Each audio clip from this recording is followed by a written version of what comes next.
Bombo Weather Update. Ginpanubo na sa wind signal number 1 ang syudad sa Iloilo kag pila ka banwa sa probinsya samtang yara ng Bagyo Tino sa kadagatan nga sakop sang Palawan.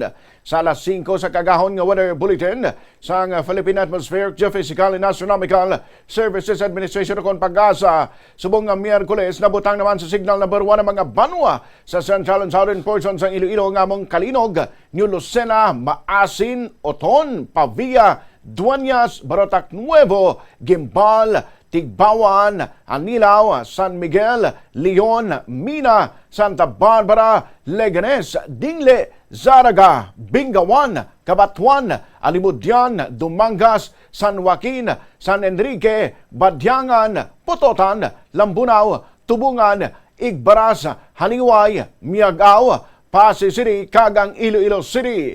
Signal number 1 man ang Guimaras, Aklan, nabilin nga bahin sang Antique, kag central kag western portion sang Capiz. Napabili naman ni Tinong Kabaskugon sini samtang nga yara ang mata sini sa coastal waters sang Linapakan, Palawan. Dala sining Kabaskugon sang hangin nga 120 km kada oras malapit sa sentro kag pagmadlos nga tubtob sa 165 km per hour. Nagahulag ini panakatungdan minhana katungdan sa kadasigon nga 15 km per hour. Naglandfall man ang bagyo sa Batas Island, Dinapakan, Palawan. 10 minutos makirigan las 4 kay nasang kaagahon.